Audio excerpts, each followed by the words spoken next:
The amount of like online bullying that I've seen this year alone, I think is terrifying. And I went through like a scare earlier this year when I had maybe a week of like online bullying victim and just like people messaging me and telling me I should kill myself and all these things. Like it was really bad.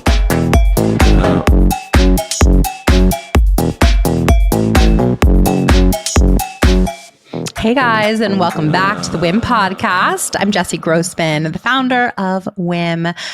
And I hope you listened to the last episode, which was the first one of the year. But just to recap, in case you didn't get to yet, we are doing a brand new series for 2025 where we've got all these incredible women from the WIIM community who are guest hosting for you on this show. So I'm excited to hear less of myself and more of them. We've gotten really great people to come on and, do some solo episodes of some really interesting topics, but also some great interviews with people they've hand selected to come on. So this is one of those episodes. I am super excited for you guys to take a listen. Enjoy this episode. I hope your new year is going really, really well. January is such a strong month. It's my birthday month too. So besides that, I want you guys to enjoy the start of the year. Like, start it off strong. Make sure you're prioritizing yourself. Make sure that you're diving into the part of influencer marketing that you enjoy the most. Outsource the rest. And I want you guys to enjoy this episode. So without further ado, let's jump in. This show is sponsored by Women in Influencer Marketing, better known as WIIM, the best online community for the creator economy. You will meet fellow influencer marketers. You'll meet brands. You'll meet talent agencies to talk shop, get hired, and even find a mentor. When you become a member, do not forget to check out all of our incredible resources. For example, we have dozens of masterclasses from the top voices at TikTok, at YouTube, award-winning agencies, and women who are paving the way for us all. So if you want the chance to network with a who's who in influencer marketing, check out what it takes to become a member. Make more money and have fun doing it. Visit iamwim.com/join. That's iamwim.com/join today. And I so look forward to seeing you more around the community. Okay, so I'm so excited to have this conversation with Jane today. Jane and I met just a couple months ago, and instantly I realized she was like the inverse of me, but from a creator perspective. So for those of you that know me, I'll do a really quick introduction of myself, but I've worked brand side in influencer marketing since 2008, 2009. I started in traditional PR, working at PR agencies like Ogilvy, Golan, and Ketchum for 10 years. And in the last few years kind of have pivoted. And now I'm completely freelance and work for myself, but I still work mostly with agencies. But I've worked with hundreds of companies on probably thousands of campaigns and have closed well over $20 million in deals. So when I met Jane, and she's been working in the industry for so long on the other side as a creator, she's worked with hundreds and hundreds of brands. I was like, you and I are soul sisters. We've got to get on a podcast and talk about the two opposite ends of the spectrum, because our experience is literally black and white, A and B. It's totally opposite ends. So I'm excited for everyone to hear kind of the ins and outs from two insiders on opposite ends of this industry. Jane, can you give a little background about your experience? I'm so excited to be chatting today. And who knew this is where it would blossom, because I sent you like a cold email. My name is Jane, also known on the internet as Coco. I run A Taste of Coco, Austin's OG food blogger. I actually started in 2010 and started working with brands in 2013, 2014, but I had no idea what that meant. I didn't come from an advertising background, just like a brand reached out and I was like, okay, I'll do something for free candy. And since then, I've worked with over 600 brands on influencer and advertising campaigns. And 90% of my work is through ad agencies. And I love working with agencies, love agency work, love the structure. And so very excited to chat today. Awesome. Yeah. So, okay, let's just get into it. I want to get deep into like the old days. So if you're listening and you were around, this is going to be very like reminiscent and nostalgic. But if you're newer to the scene, I think this might shed some light on kind of like how this industry literally formalized like what felt like overnight. Like it, from my perspective, I'll give a little kind of like POV into where I came from. I was working at Ogilvy in traditional PR, pitching media, doing a lot of like thought leadership and social media. And one day my client, I've told this story before, so if you've heard this, I apologize. But basically one day my client was like pushing us to get more press, and we had gotten a New York Times like cover story. And I was like, there's nothing better than this. Like we're never going to move beyond this. So I had this idea to reach out to a sorority sister, shout out Nicole Reagan, Cedar and Rush blog. And I was like, I loved her content. I sent her like a text message, I think. And I was just like, can we send you a bunch of product from one of my clients? And would you do a photo shoot in your garage? It was for like a garage organization system. And will you send us the photos and maybe do a little write-up? And she was like, absolutely, sure. No contract was in place. So scrappy. And long story short, the client was like obsessed with the output. She's like, I don't know how you did this. You must be like some sort of magician. But like whatever you just did is amazing. And I got like full on addicted to this process. I was like finding real life people to give us the same thing that like a magazine or like a newspaper spread would give, but without the hours and hours of pitching and pushing. And to have it sort of be more controlled was this like new world of PR that I didn't know existed because it didn't really exist at that time. So that was kind of my foray into it. And then as I went through agency life, obviously it became more formalized and the industry sort of like became an actual full-fledged thing. But I'm curious, Jane, from your perspective, like you said a first brand reached out for free stuff. I'm sure a lot of it was just like, will you try this in the beginning? But like, what was your first deal where like, you're like, whoa, like I need a contract and I need a timeline and like, I might need an accountant or a lawyer, or like, when did it sort of hit you that this was like a full-fledged business for yourself? I remember my first gifting, I think it was Godiva, and I didn't grow up with fancy chocolate. Like I would just get like your free like birthday piece because I just didn't grow up eating fancy chocolate. So when Godiva had reached out and was like, can we send you a bunch of chocolate and you write a blog post? Because right back then it was still blogging days. And I was like, oh my God, yes, I will do anything. Like I thought I hit the jackpot. I think my first paid project was actually relatively big. I want to say the brand might have been Carnival, and it was very interesting because the agency reached out and they're like, hey, we want to jump on a call. We also need you to sign an NDA in case you don't want to work with our client. And they were like, our client's never done this before. We are being instructed that we need to start looking for creator. Like they didn't even say creator, they said like people online, and we want to see what your process is.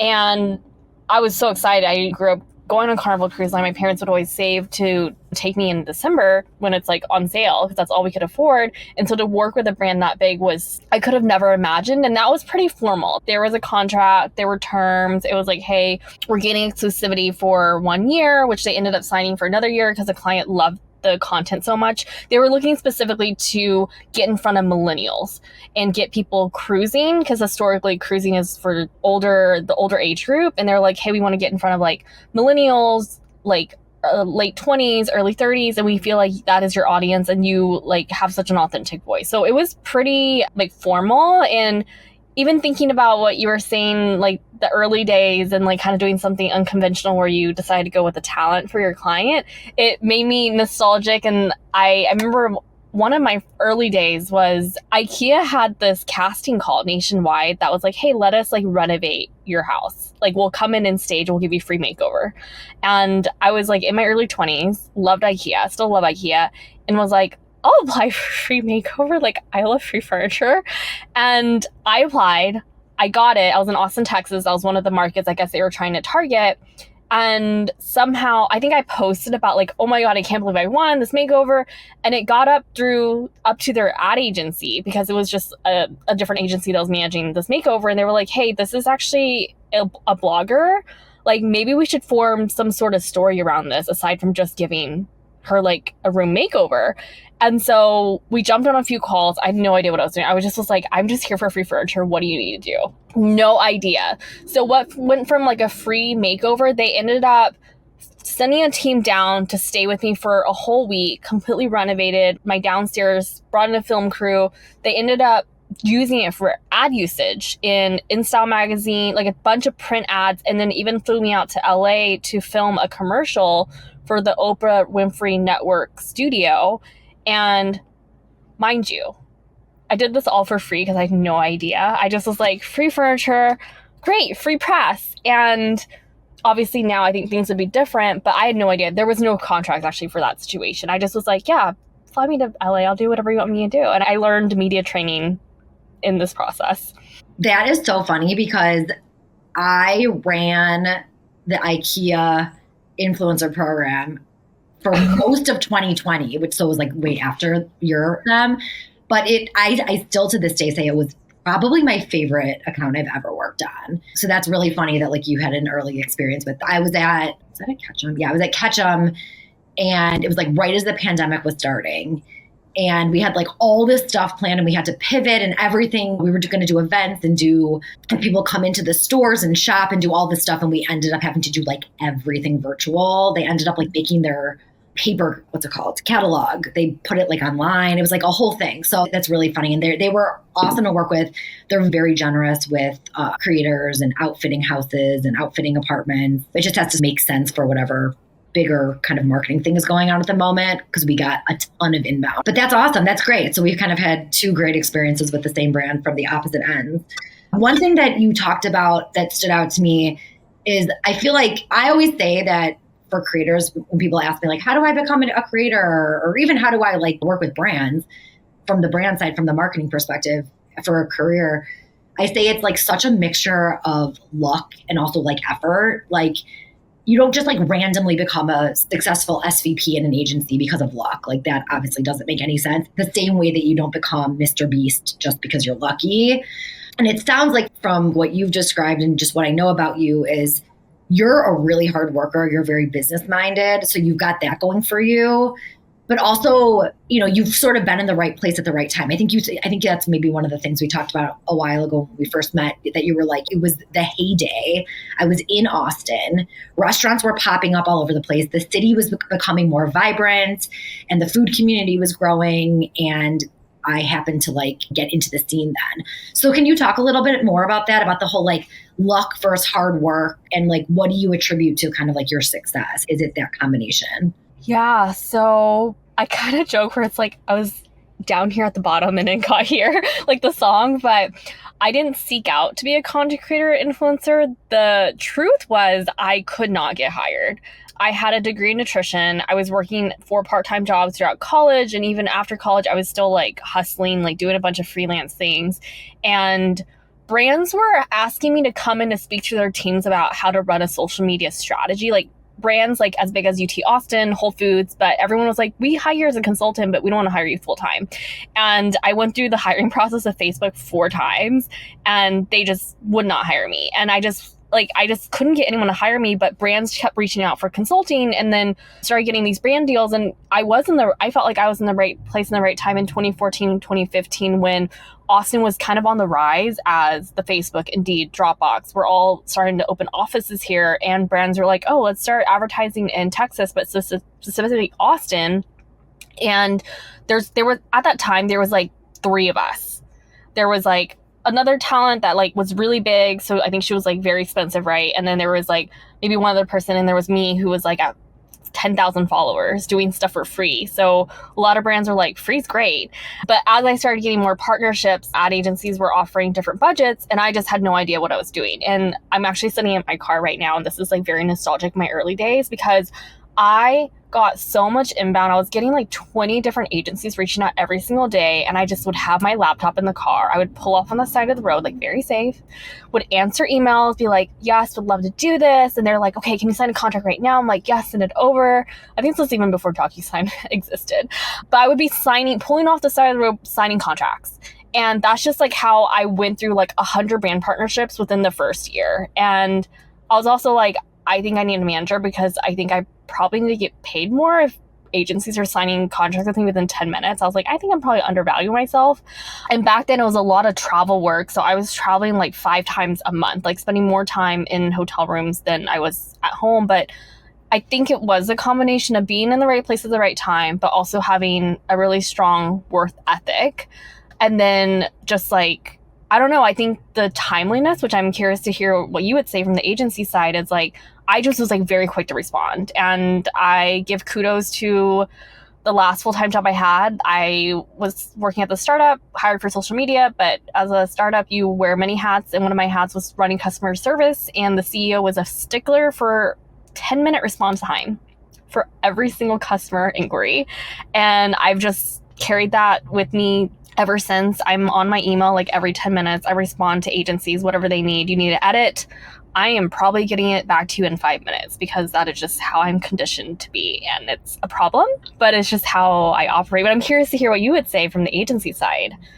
See, this is why you and I hit it off, because I'm equally as probably obsessive compulsive, like probably to a clinical level as you are with this stuff. But I will say, like, there is a whole argument for like your time is yours and you can't let people think that you're going to respond to everything in 5 minutes. Like, especially when you work corporate agency world, like you can't set that precedent that you're going to be that person that responds in 5 seconds, because you will literally like drown. But on the flip side of that, being someone who is really quick to respond and being someone that's reliable, that is like the number one word I tell people that I mentor. It's just that like fact that like if push comes to shove and SHIT hits the fan, you will be someone that senior people can rely on, is like so undervalued. Like, I don't think people realize the utter impact of that. And I'm the same way. I've never been a procrastinator in high school. Like, if I got assigned a paper, I did it that night because I didn't want to worry about it. And it really does make a difference. I mean, from an agency perspective, when I work with creators, it's sort of just the standard that they take 24 hours to respond to anything. I mean, I always say like most, maybe not most, but like 40% of my job is a little bit of babysitting, as I like to refer to it. It's literally like, hey, the timeline, can you review the timeline because you're off track? Hey, you owed me an edit yesterday. And it's like the managers help out a little bit with that, but a lot does fall back on the marketing team, which like our job isn't to do that. Our job is to like make sure the strategy is moving and the output for the client is good. It's really not to check in on like you following a timeline. So it's a little frustrating, but it's sort of the standard because so many creators are new to the business world. They're young. They haven't worked in a full-time job before. So there is a lot of hand-holding. But I will say the creators that I work with that are quick, that are professional, that understand edits on the first go, that ask really thoughtful questions, that dig a little deeper. If I give them a piece of feedback and even I think maybe it's a little not straightforward, if they come back and they're like, this makes sense, but like, can you just answer why the client wants this versus this? Like, that shows me that you're thinking about it, that you care, that you're putting effort into the next edit or whatever. And these honestly are the people that I remember that I want to work with again. I know talent managers are always like, you always say that. It's like a thing that we say, like, we'll work with you again if it's a good experience, but it's true. It's like, I can list 10 names right now of creators that just killed it, or managers that were just so on top of it that I would work with them again in a heartbeat. And I can list probably 400 people that I would rather not work with again, just mostly due to them missing timelines, which is sad. So if there's anything you take out of this conversation to the listeners, it's that speed, but also that level of like thoughtfulness and just being a person that your team or the brands you're working with, the people that are paying you for the output can rely on. It just is so important. I think it's not something that maybe naturally comes up as being as important as like how good the content is, or, you know, the views or the follower count. Like, honestly, being reliable in some cases trumps all of that. So I'm glad we're on the same page there. I want to go into kind of like current day, if that's okay. Mm-hmm. You are such an inspiration, I feel like, to many like up and coming creators. And it's a totally different ballgame, I think. And correct me if I'm wrong, but let me just say my little spiel. I think today there's more brands and more budgets. So that's gone up. More brands doing influencer and their budgets are deeper than 2014. But there's also like millions and millions of more people that are like considered influencers. And I don't know, and maybe this is me being skeptical, I'm curious to hear your side. I don't know that it's possible to do what you did anymore. I truly believe that. Like, when people come to me and they're like, I want to be an influencer, or I've got 10,000 followers, how do I get to that 100? my response is usually like, I don't know, like good luck, like do a lot of work, be consistent, all that normal stuff. But I truly in my like bones don't think it's possible to, as you said, travel 5 times a month in your first year, get 100 brand deals. I just don't think that world really exists anymore. What are your thoughts on that? Because I don't want to be too pessimistic. I try to limit the amount of like mentor calls, as I'm sure you call them too, because I feel like I'm the barrier of bad news. And I hate because they don't feel good, then I don't feel good. And I'm just like, man, I wish I didn't have this call. So I try not to have mentor calls if I can when people ask for advice, because they see the result now. And I'm like, yeah, but there was 10 years before this. And also like, if you actually sat with me all day and saw the amount of things I do, you would just be like, you're an insane person. Like, you're just insane. And I'm like, yep, that's probably why I have a close friend circle of 5 people, because no one wants to be friends with someone who just works all the time. And it's just the reality is like, I love my work. And yeah, I would say everything I did before 2020, like before the pandemic, was very different from now. Those were the early days when I think PR shifted, right, from earned media to then paid media. And then what does that exactly look like? And managing expectations, like I used to get so much inbound, like 20, 30 inquiries a day from agencies, like just like work at this, like we'll send a contract, like what do you need? Like we'll like fly you to like Miami, like all expenses paid, like no budget. Like that would never exist now. Like I remember one of my early projects was like literally sending to Miami, book the most expensive, it was with a travel brand. They're like, book the most expensive hotel, no expenses, no cap. Like spend as much money as you want that weekend. Like that would never happen. That would never fly nowadays.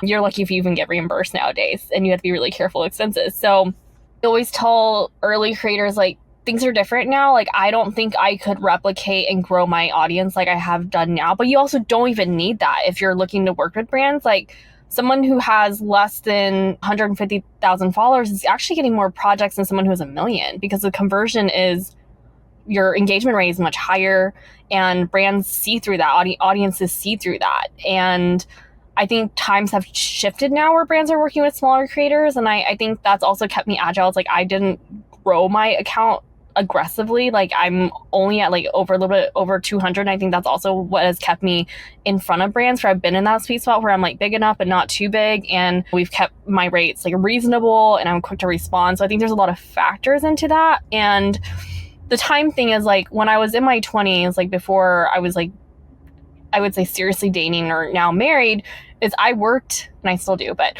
I worked 80, 90 hours a week, like get up at 8 and I would do all my things during the day, shoot stuff, and then get back home at 10. And then my 10 to like 3 was like my favorite time of the day, where it's just me, there's no inbox clutter. I could edit all my content, write my blog post, but no one does that.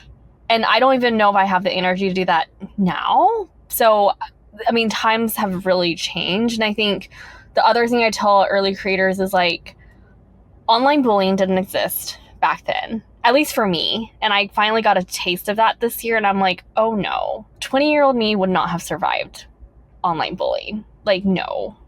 Like 30-year-old me is barely surviving online bullying right now. And it's very toxic and it's very scary. The kind of content that we see going viral on TikTok, like even just like creators and brands like having this fight over like gifted product. I don't know if you saw that was recently trending.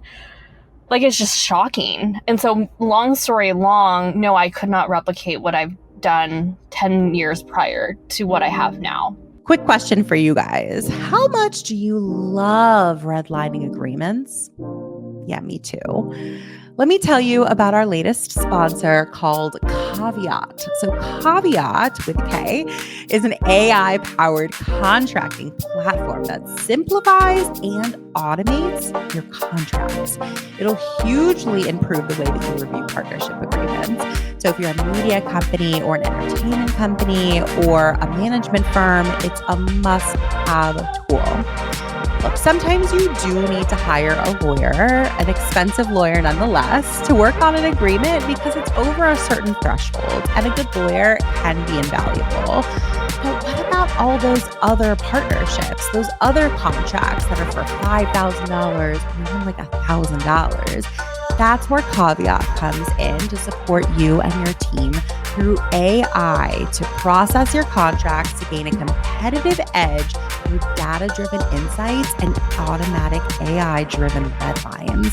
It's game-changing tech, and it's founded by 3 brilliant women. So you know why I'm out here supporting it.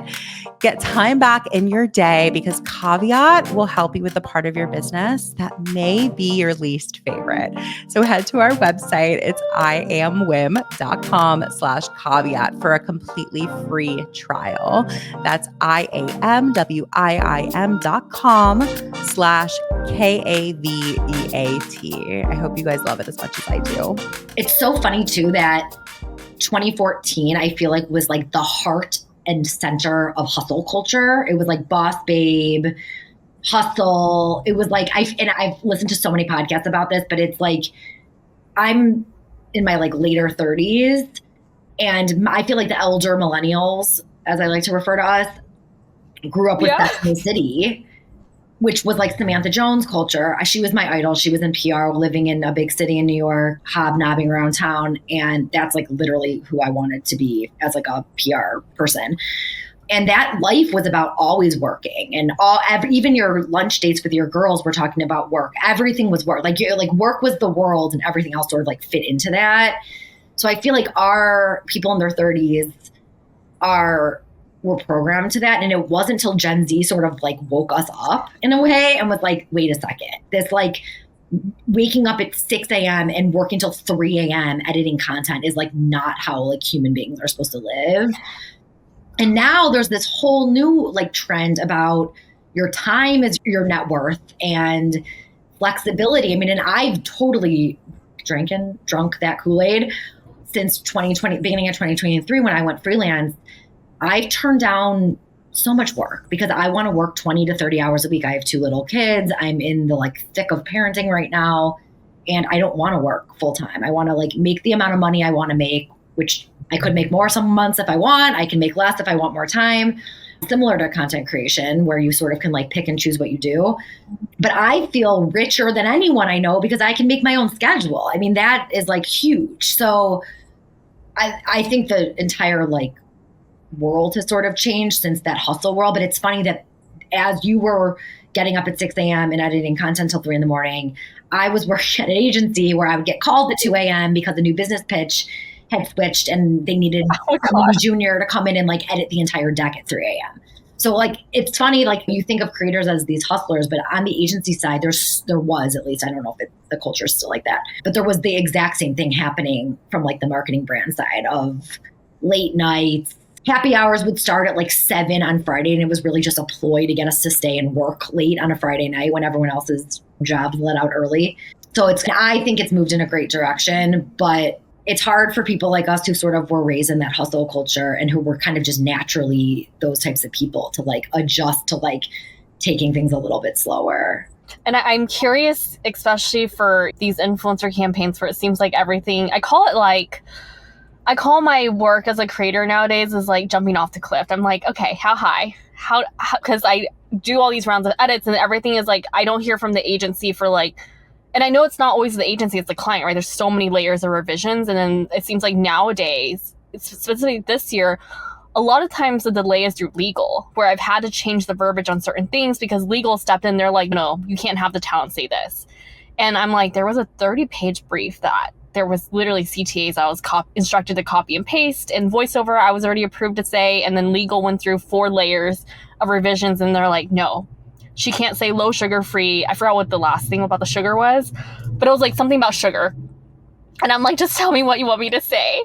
But I imagine like Gen Z is not going to put up with that. And I can't imagine from an agency standpoint, the non-timeliness, or like there's some projects this year where I've gone through 17 rounds of revisions.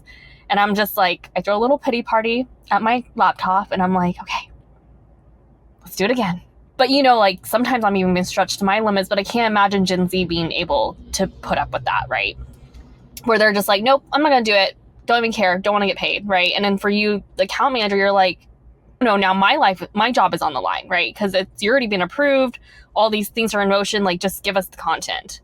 Yeah, there's so much there. I think the first thing about legal, this is my opinion, but what I've seen is working with lawyers at multiple agencies for multiple brands is I think lawyers like my husband's a lawyer, so I can say funny things about lawyers, but lawyers take a while to catch up to things. It's like an old school profession. Like, I mean, it's like how like accountants are now getting, and tax professionals are now getting into like managing creators' taxes. And we've been doing this for 10 years, people. Like, where have you been? Same with lawyers. I feel like when I used to send contracts to lawyers, they would respond back and be like, is this for an IT person? Like, they didn't even realize it wasn't like for an employee at the agency. Like, it took years for them to finally understand like why we were hiring these people, and they're not vendors with the agency, and the costs have to be passed through costs because we can't get taxed on them because it's not income to the agency. Like, it took so long for us to say these things over and over for finally now I think there's a lot of lawyers out there, and also younger people are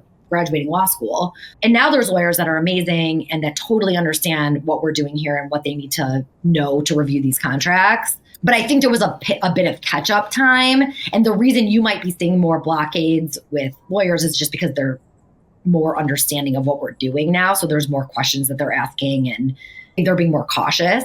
I think 10 years ago when I'd send a contract to a lawyer, they were literally like, are we going to get sued? And I was like, probably not. And they were like, okay, sounds good to go. So I think that's part of it with the legal. And then the Gen Z stuff, and especially like regarding rounds of edits, I think everyone's getting more sophisticated from the brand side too. So I'm actually going through a similar thing that you're going through with the no sugar right now. I'm doing a UGC only program. So it's like basically an ad read, which is very awkward for creators because they're not actors and they want it to be authentic, but it's not going on their channels. So it doesn't really matter. So we did a brief. It was like 4 or 5 pages. Most of the influencers followed it pretty much to a T. And my client is having them edit 900 pieces of it. And I'm like, but it's in the brief. And they're frustrated it's in their brief. But now that it's running through the like paid team and the legal team, they're catching things that like we would have never preemptively known to put in the brief. And that's sort of just one of those things that sort of has always been annoying to the best of your ability, but things come up. And I haven't really run into Gen Z pushing back. I did a really big campaign with like pretty macro Gen Z creators for an alcohol brand over the summer. And I didn't work with a lot of them directly. So maybe that was why. And maybe their managers have just sort of figured out how to message things back to them. But it was really pleasant. It was a very pleasant experience. There was a lot of like positive, grateful energy. I did a LinkedIn post about how I was really nervous to work with a bunch of 20-year-olds as like a woman pushing 40. I was like, this is going to be interesting because like we're totally different generations at this point. But it was really refreshing. I was very happy with how it went.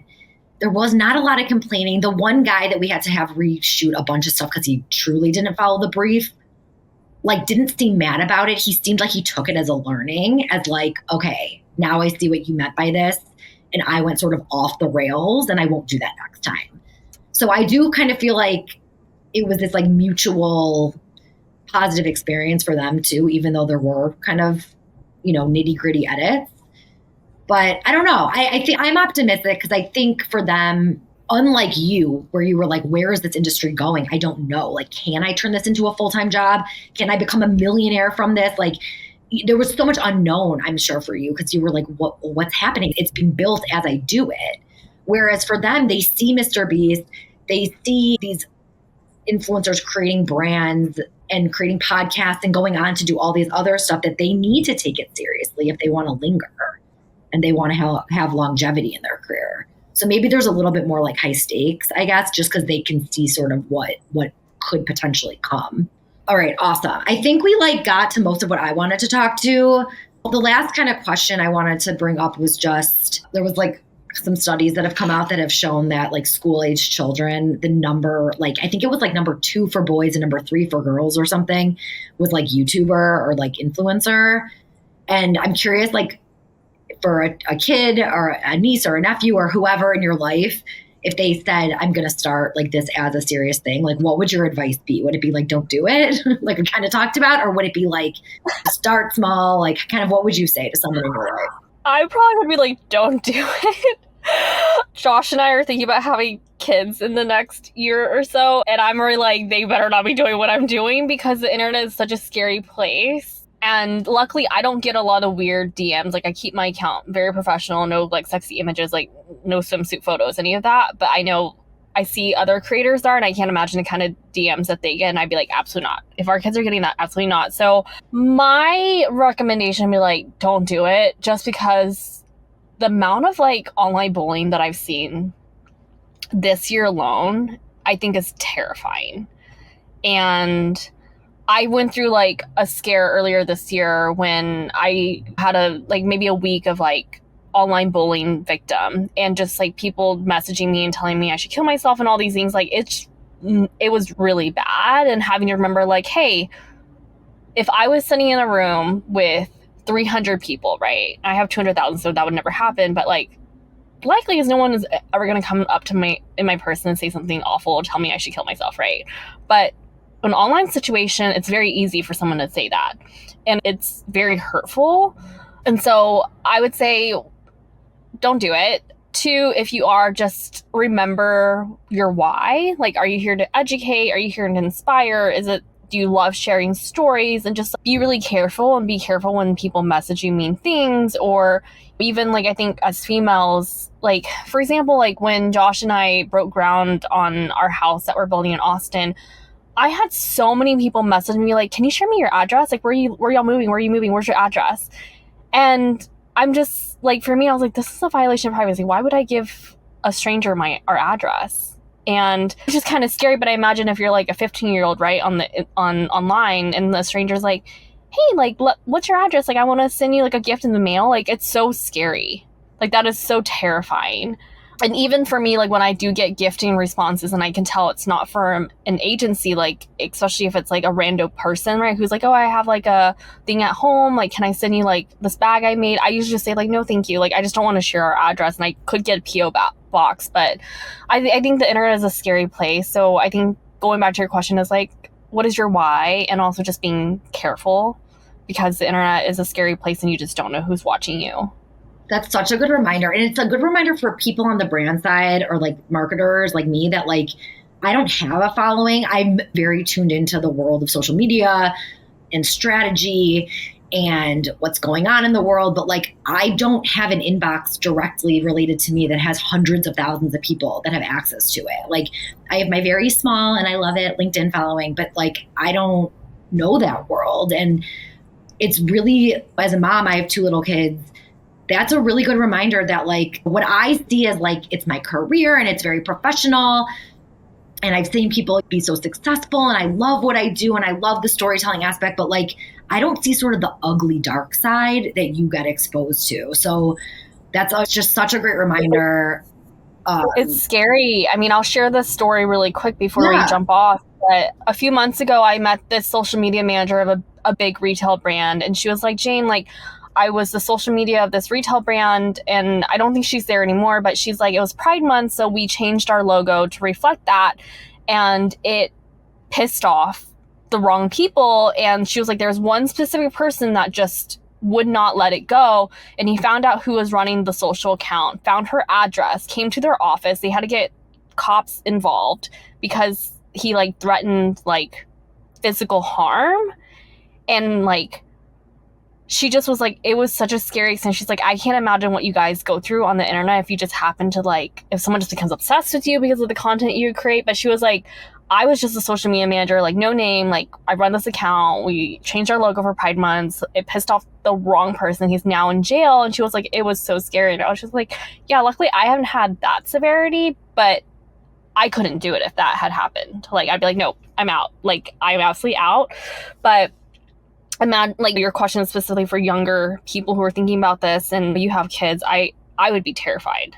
Yeah, that is wild. I mean, I see crazy comments when we have access to like Sprout Social to our brands for community management purposes. I don't do community management, but like every once in a while we'll browse and see, and it'll be like, we hate your brand stinks, your brand's the worst, your brand tried to kill me or whatever. And like, we just like laugh because the comments on ads are just like, half of it's probably bots and it's all just like totally deranged and insane, but we're hiding behind a big brand persona. It's not my first name, my first and last name where people can find me. So I give so much credit to the creators out there, the keyboard warriors of the world that just keep harassing these people that they don't actually know. It's that like creepy parasocial relationship that people think they have with these people.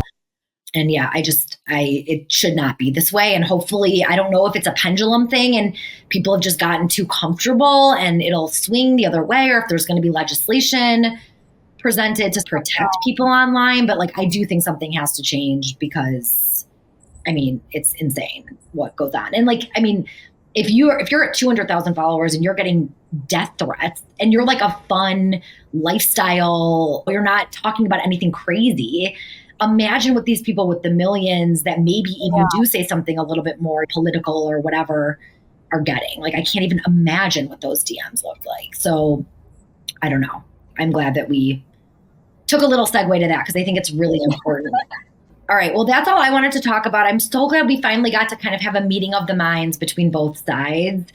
If anyone wants to learn more about working at an agency or on the brand side, reach out to me on LinkedIn. I'm very active on LinkedIn. I just search my name, Katie Stoller. And then Jane, where can everyone find you and follow you?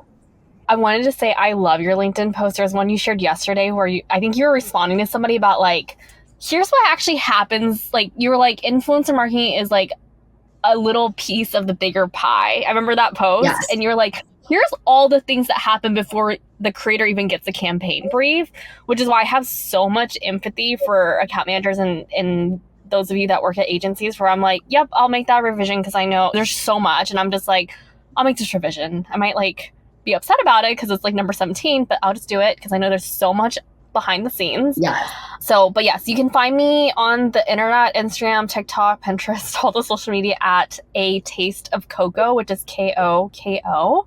And if anyone has questions about, I guess, being a content creator or influencer, feel free to also reach out to me as well. Awesome. Well, thank you so much. We're so happy that everyone tuned in. I hope this was helpful and a little nostalgic back to the early days of how this all got started. But thank you so much, and thanks for listening. If you enjoyed this episode, we gotta have you back. Check out our website for more ways to get involved, including all the information you need about joining our collective. You can check out all the information at IamWIIM.com. Leave us a review, a rating, but the most important thing that we could ask you to do is to share this podcast. Thanks for listening. Tune in next week. Tune in next week.